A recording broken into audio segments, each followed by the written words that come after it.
Құрметті оқырман және көрермен қауым, Мәдени мұра бағдарламасы 16 жыл бойы елімізде өз қызметін атқарып келеді.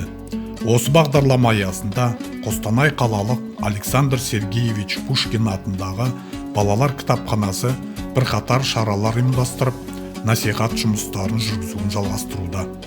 Бүгінгі сіздердің назарларыңызға ұсынылып отырған туынды «Мәдени мұра ұлттық құндылық» атты кітап көрмесіне шолу. Бұл кітап көрмесі де бірнеше жылдан бері өз қызметін үздіксіз атқарып келеді. Көрмеге қойылған кітаптардың дені фольклорлық мәтіні бар дүниелер. Атап айтар болсақ, біріншісі «Ұлы дала мемлекеттері» атты кітап Алматы қаласында Адамдар баспасында шығарылған танымдық тарихи әдебиеттер қатарынан орын алатыны сөзсіз. Балалар мен ересектерге арналып жазылған бұл көркем суретті туындыда адамзат тарихының әртүрлі кезеңінде ұлан байтақ Еуразия аумағында өмір сүрген түркі мемлекеттерінің бай тарихы жүйелі әрі әсерлі баяндалады. Екіншісі, Қайрат Бегалиннің Алтын Орда хандары атты туынды Адамдар баспасынан шығарылған.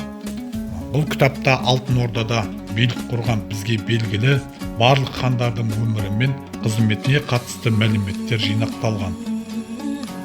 Сонымен қатар кітаптан Шыңғыс хан мен оның жорықтары, Алтын Орданың құрылуы, онда билік жүргізген әмірлер жайлы да көптеген қосымша мағлұматтар алуға болады. Балаларға және ересектерге арналған бұл кітап суреттермен безендірілген, қызғылықты жеңіл тілмен баяндалған.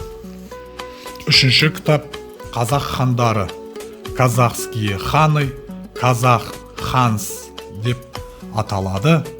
Бұл кітап үш тілде тәржімаланып жазылған. Бұл кітаптың авторы әрі құрастырушысы Кәрібаев. Бұл кітапта хандық дәуірдің біртұтас кезеңінде таққа отырып ел билеген 17 ханды қалың жұртшылыққа таныстыру мақсатында олардың билік құрған жылдары мен жүргізген саясаты, қазақ тарихында алатын орны туралы баяндалады. Кітап жалпы оқырманға арналып жазылған. Келесі оқырман назарына ұсынылатын ол 2016 жылы шыққан Дәстүр журналының 28 бетінде «Дәстүр құндылық» атты айдарында «Киіз үйдегі әйелдер бұрышы» атты тақырыбымен Түркістан қаласы тарихи-мәдени этнографиялық орталық бөлімінің қызметкері Зәуре Тәжібаева мақала ұсынған екен. Бұл мақалада автор қазақтың киіз үйінің қасиетін, оның құрылым аттары жайлы, оның жиһаздары мен тұтынатын пайдалы бұйымдары жайлы жазған. Келесі кезекте кітап көрмесінде үш бірдей жұлдыздар отбасының «Аңыз адам» атты журналдар саны орналастырылған. Бұл нөмірі 22-ші, 23-ші және 24-ші сандарында қазақ халқының маңдайына біткен үш жарық жұлдыздары қазақ халқына өлшеусіз қызмет көрсеткен үш бидің рухына тағзым ретінде үшеуінің өмірі мен қызметін үш санда қатарынан жарияланған. Біріншісі нөмірі 22-ші санында «Бала би төледен ұлы жүздің бас биі төлеге дейін» деген мақаланың құрастырушысы Сәрсенбі Дәуітұлы 2008 жылы жарыққа шығарған екен. Бұл мақалада автордың қолымен Төле бидің билікке келген кезінен бастап 1756 жылы Ташкент қаласының маңындағы Ақбұрқан деген жерде 93 жасында қайтыс болғанға дейінгі аралықты қамтып жазған. Келесі көрмедегі ұсынылатын журнал нөмірі 23-ші санында тарих ғылымдарының докторы профессор Жамбыл Артықбаев Қазыбектің көреген саясаты орта жүздің дербестігін сақтады деген мақаламен көрсетілген. Бұл мақалада да автор Қазыбек бидің Тұрымтай тұсына, балапан басына тартқан сұрқылтай заманда Сырдан Сарыарқаға көшуі жайында әңгімелеп береді. Бастан кешкен оқиғалары мен арқада өмірден өткен бидің сүйегінің Түркістанда жатуының сырын ашып, кеңінен тарқатып жазған.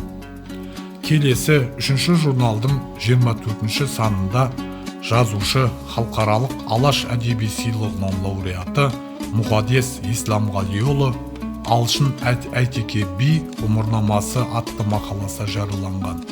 Бұл мақалада да автор Әйтеке би жоқ жітік пен әлсіздің панасы, ел мүддесін жоғары қоюды жастарға насихаттап отыратын ұлт ұстазы, халық тәрбиешісі бола білгендігі жайында көрсетіп, баяндап берген.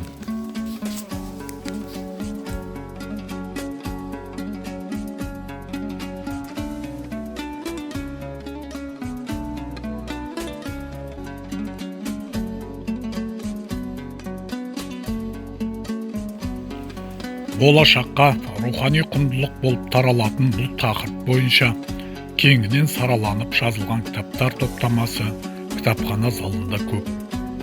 Жоғарыда аталған кітап көрмесіне қойылған кітаптар тарих, археология, этнография салаларын қамтиды. Бұл басылымдардың әрқайсысы ғалым, жазушы, суретші, аудармашы, мұрағат қызметкерлері мен кітапханашылардың еңбектерінің үлкен жемісі. Сондықтан кітапхана осы дүниелерді бүгінгі күнге дейін төкпей шашпай, өз қалпында жеткізуші, әрі сақтап қалушы рухани қойма.